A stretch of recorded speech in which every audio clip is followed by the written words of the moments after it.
नमस्कार, जय हिंद। मैं गोपाल कुमार स्वागत करता हूं आप लोग का मेरे YouTube चैनल जीके क्लासेस पे। तो आज का तारीख है 17 दिसंबर 2021 और दिन है शुक्रवार।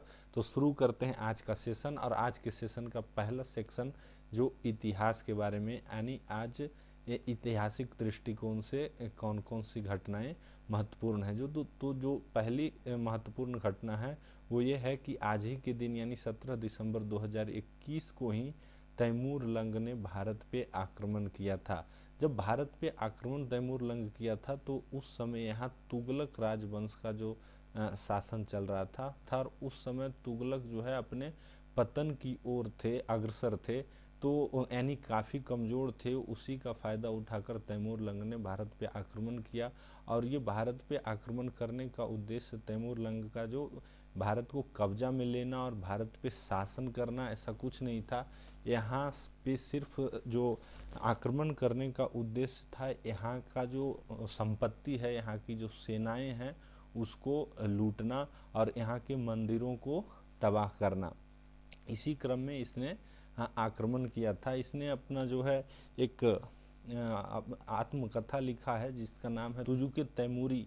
उसी में इसने ये घोषणा किया है, ये ऐसा लिखा है कि मेरा भारत पे शासन करने का कोई इरादा नहीं था। ये जो है समरकंद का शासक था और ये क्रूरता में चंगेज खां के बराबर जो है अपने आप को मानता था। और ये भी कहता था कि हम जो है चंगेज खां के वंशज हैं।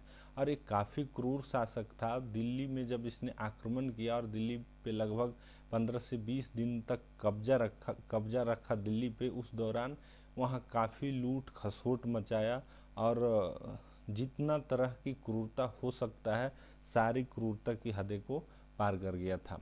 इसके अलावा आज का जो सबसे ज़्यादा इम्पोर्टेंट इन्वेंशन कह सकते हैं वो ये था कि राइट ब्रदर्स ने 1903 में द फ्लायर नामक विमान को पहली बार उड़ाया था। और ये जो उड़ान था मात्र 12 सेकेंड था, लेकिन ये 12 सेकेंड का उड़ान बाद में आने वाले समयों में ट्रांसपोर्टेशन का जो सेक्टर है उसको पूरी तरह से परिणत कर दिया गया, एक नई क्रांति ले आया। और आज देख सकते हैं कि किस तरह से जो सिविल एविएशन है किस मुकाम पे पहुंचा हुआ है। तो ये उसका देन ये राइट ब्रदर्स का ही है।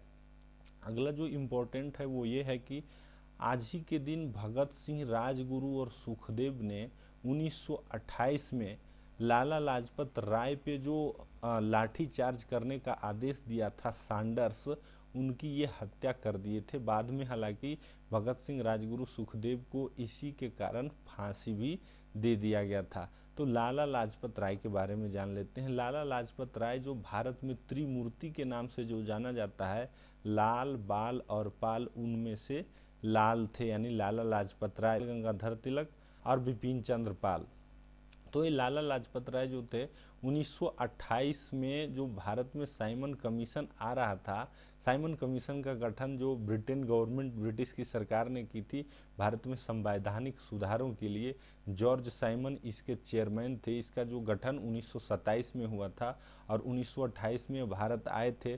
तो इसका विरोध इसलिए हो रहा था क्योंकि इसमें कि कोई भी भारतीय सदस्य नहीं थे। तो उसी क्रम में लाला लाजपत राय लाहौर में साइमन कमीशन के अगेंस्ट विरोध कर रहे थे। उसी दौरान सैंडर्स ने लाठी चार्ज का आदेश दिया और उसी लाठी चार्ज के कारण बाद में लाला लाजपत राय की मृत्यु हो गई। और उसी के मृत्यु का बदला लेने के लिए भगत सिंह, राजगुरु और सुखदेव ने सैंडर्स को गोली मार दिया। देखिए, लाला लाजपत राय जो थे उस समय गर्म दल के नेता थे। ये तीनों लाल, बाल, पाल जो थे गर्म दल के नेता थे। और भगत सिंह, राजगुरु, सुखदेव, इन लोगों का जो उम्र था उस समय टीनेज या 20s में थे। तो इन लोगों के लिए जो प्रेरणा स्रोत थे और इसी कारण से इन लोगों में इतना गुस्सा था और गुस्से में आकर इन्होंने सैंडर्स की हत्या कर दी। उसके बाद है आज का इम्पोर्टेंट कि आज ही के दिन भारतीय सांख्यिकी संगठन यानी ISO, इंडियन स्टैटिकल ऑर्गेनाइजेशन का स्थापना 1931 में हुआ था। इसके संस्थापक PC महालनोबिस थे। PC महालनोबिस को इसके लिए भी याद किया जाता है कि भारत में जो पंचवर्षीय योजना उसका शुरुआत इन्होंने ही किया था।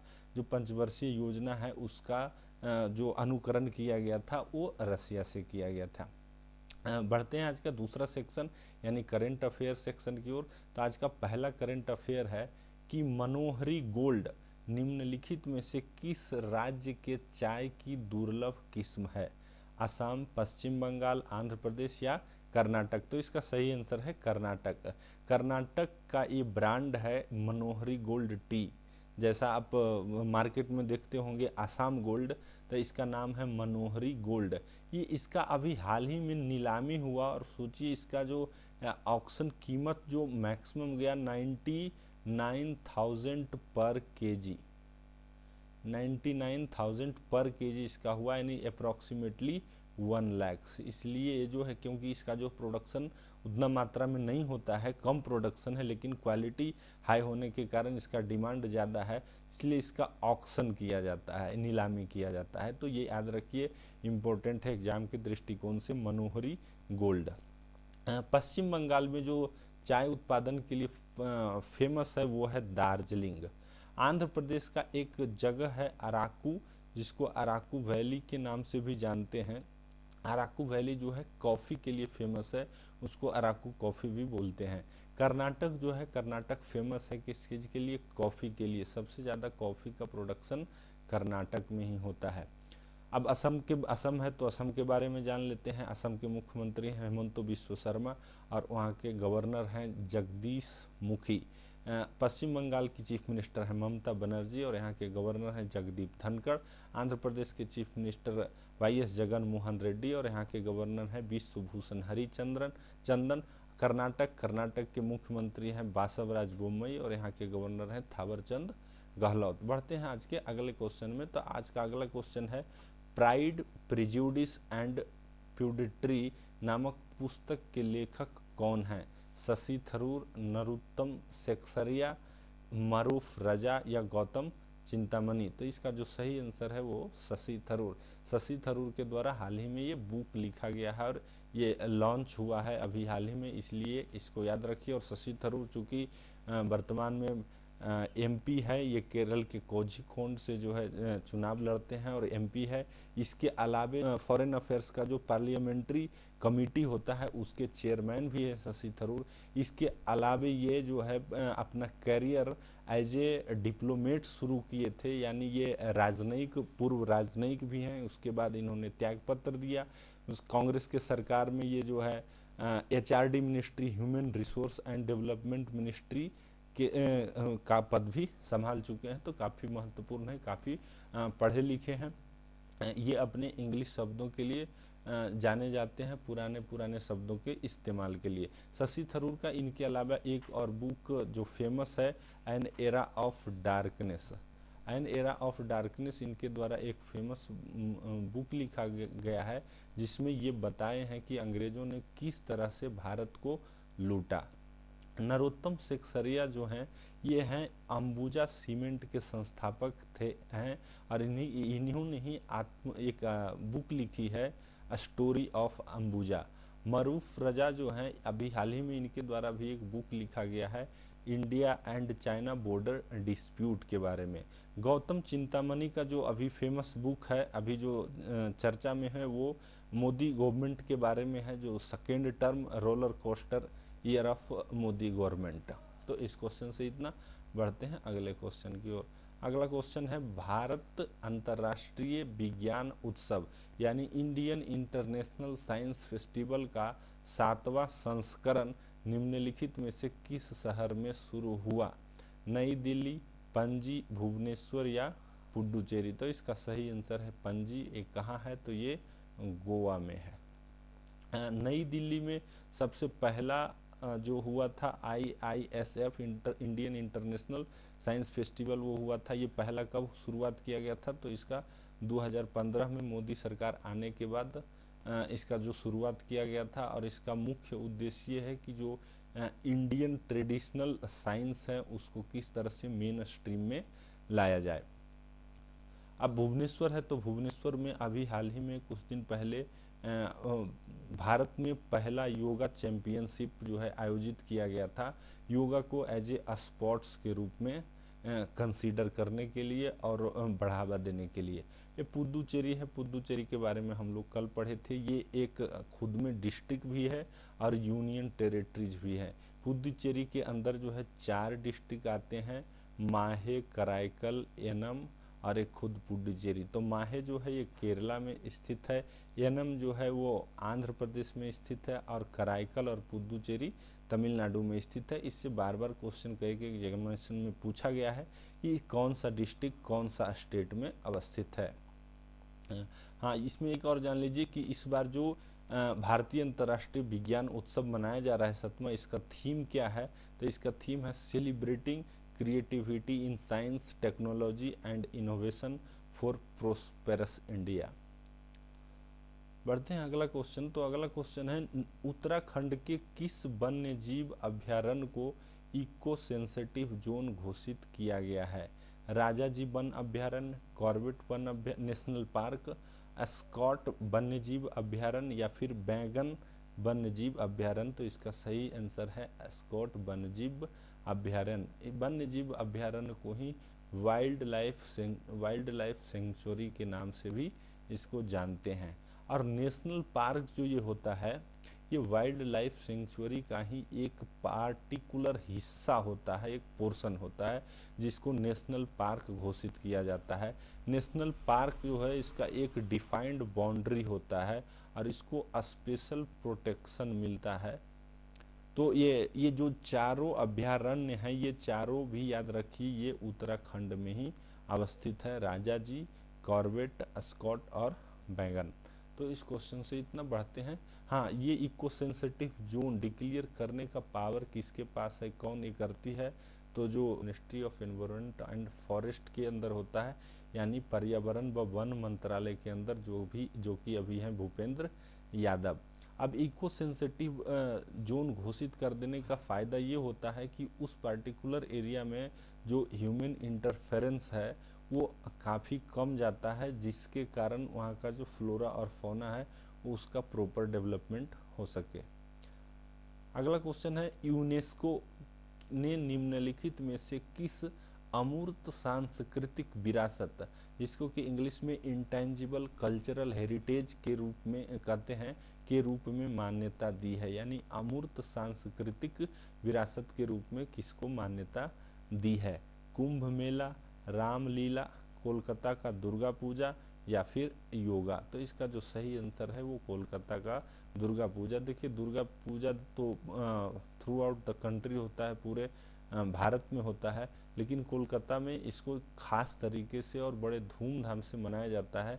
इसलिए यूनेस्को ने इसको अमूर्त सांस्कृतिक विरासत के रूप में एक दर्जा दिया है। इससे इसको ले करके भारत में टोटल 14 हो गए हैं अमूर्त सांस्कृतिक विरासत। और ये कुंभ मेला, रामलीला और योगा भी अमूर्त सांस्कृतिक विरासत में शामिल है। 13वें नंबर पे योगा था, इसको हाल ही में जो है ये इंटेंजिबल कल्चरल हेरिटेज के रूप में घोषित किया गया। बढ़ते हैं अगले क्वेश्चन की ओर। तो अगला क्वेश्चन है, हाल ही में केंद्रीय मंत्रिमंडल ने महिलाओं की शादी की उम्र 18 से बढ़ाकर डैश वर्ष करने का प्रस्ताव पारित किया है? 20 वर्ष, 19 वर्ष, 21 वर्ष या 22 वर्ष? तो इसका सही आंसर है 21 वर्ष। देखिए, एक कमेटी बनाई गई थी सरकार के द्वारा जिसके चेयरमैन थे जया जेटली, और उन्होंने ही एक अपनी रिपोर्ट नीति आयोग को प्रस्तुत की, और नीति आयोग इसको कंसीडर करते हुए जो है यूनियन कैबिनेट केंद्रीय मंत्रिमंडल को भेजा, और केंद्रीय मंत्रिमंडल ने इसको पास कर दिया गया, जिससे में कि महिलाओं का जो अभी उम्र है शादी करने का जो लीगल एज है वो 18 साल है, उसको बढ़ा करके अब कितना कर दिया गया, 21 साल, यानी पुरुषों के बराबर। अभी जो है 18 साल और 21 साल था, लड़कियों के लिए 18 साल और लड़कों के लिए 21 साल, अब दोनों के लिए 21 साल कर दिया गया है। तो अगला क्वेश्चन है, नासा के उस मिशन का नाम क्या है जिसने पहली बार सौर मंडल में प्रवेश किया है? यानी जिसने पहली बार सोलर यानी सन के सबसे ज़्यादा नज़दीक जाने का प्रयास किया और इसमें सफल भी हो गया। डार्ट, सोलर प्रोब, LCRD या फिर अपोलो। तो इसका सही आंसर है, जैसा कि नाम से ही स्पष्ट है, सोलर प्रोब। नासा का ही ये जो एक और मिशन है जिसको डार्ट मिशन कहा गया था, नाम दिया गया है, इसका फुल फॉर्म है डबल एस्ट्रॉयड रीडायरेक्शन टेस्टिंग। इसके तहत क्या ये प्रयोग किया जा रहा है कि अगर फ्यूचर में एस्ट्रॉयड एस्ट्रॉयड पृथ्वी की तरफ आता है तो क्या ऐसा पॉसिबल है कि सैटेलाइट के माध्यम से या रॉकेट के माध्यम से उसके दिशा को बदला जा सकता है या फिर उसे बर्बाद किया जा सकता है, डिस्ट्रॉय किया जा सकता है। LCRD भी नासा का ही एक मिशन है। इसका फुल फॉर्म है लेजर कम्युनिकेशन रिले डेमोन्स्ट्रेशन। इसके तहत ये प्रयोग किया जा रहा है कि जैसे सैटेलाइट्स जो घूमते हैं पृथ्वी के बाहर, उसका जो कम्युनिकेशन मोड ऑफ कम्युनिकेशन होता है फ्रॉम अर्थ, वो रेडियो वेव के द्वारा होता है। और रेडियो वेव जो होता है कभी कभी मौसम में खराबी आने के कारण डिस्टर्ब हो जाता है और रियल टाइम में इंफॉर्मेशन नहीं पहुंच पाता है। तो इसी को रिप्लेस करने के लिए LCRD यानी लेज़र बीम के माध्यम से, यानी लेज़र का उपयोग करते हुए किस तरह से इसको कम्युनिकेशन के रूप में इस्तेमाल किया जा सकता है, वही है LCRD। अपोलो जो नासा का था सबसे पहला और सबसे महत्वपूर्ण मिशन है। अपोलो मिशन के तहत ही अमेरिका ने चंद्रमा पर नील आर्मस्ट्रॉन्ग को पहली बार उतारा था। बढ़ते हैं अगला क्वेश्चन में। तो अगला क्वेश्चन है, भारतीय संविधान के किस अनुच्छेद में लोकसभा के अध्यक्ष का प्रावधान है, या लोकसभा के स्पीकर को ही अध्यक्ष कहते हैं, चेयरमैन न बोल करके स्पेशल टर्मिनोलॉजी है स्पीकर। तो ये कौन सा अनुच्छेद है? अनुच्छेद 93, अनुच्छेद 89, 64 या 63। तो इसका जो सही आंसर है वो है अनुच्छेद 93 यानी 93 में स्पीकर और डिप्टी स्पीकर का चर्चा है कि लोकसभा में का जो डे बाय डे कार्य संचालन होगा उसका निष्पादन कौन करेगा? तो स्पीकर करेगा या फिर डिप्यूटी स्पीकर करेगा स्पीकर के एब्सेंस में।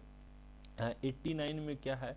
तो 89 में है राज्यसभा के चेयरमैन और डिप्टी चेयरमैन के बारे में चर्चा किया गया है। जिस तरह से लोकसभा के डे बाय डे जो कार्य होगा उसका निष्पादन स्पीकर और डिप्टी स्पीकर करेगा, उसी तरह से राज्यसभा का निष्पादन कौन करेगा? चेयरमैन और डिप्टी चेयरमैन। अब ये चेयरमैन होते कौन हैं? तो ये चेयरमैन जो होते हैं भारत के वाइस प्रेसिडेंट होते हैं। और वाइस प्रेसिडेंट ही क्यों होते हैं? तो इसका जो प्रावधान है वो 64 में है, अनुच्छेद 64 में है। अनुच्छेद 64 कहता है कि जो भारत का उपराष्ट्रपति होगा, जो भारत का वाइस प्रेसिडेंट होगा, वही राज्यसभा का चेयरमैन भी होगा। वाइस प्रेसिडेंट ही राज्यसभा का चेयरमैन होगा, यानी चेयरमैन जो है एक्स ऑफिशियो पोस्ट है। इसकी कोई स्पेशल नियुक्ति नहीं होती है। जो व्यक्ति उपराष्ट्रपति होता है वही व्यक्ति राज्यसभा का चेयरमैन बन जाता है। और डिप्टी चेयरमैन जो होता है, इनका राज्यसभा के मेंबर के द्वारा ही इनका चुनाव किया जाता है। अनुच्छेद 63 में क्या है? तो अनुच्छेद 63 में वाइस प्रेसिडेंट की चर्चा है, यानी भारत में एक उपराष्ट्रपति होंगे। तो आज के लिए इतना ही। पूरा वीडियो देखने के लिए बहुत बहुत धन्यवाद। वीडियो को लाइक कीजिए, चैनल सब्सक्राइब कीजिए, अपने दोस्तों को भी शेयर कीजिए। Thank you very much.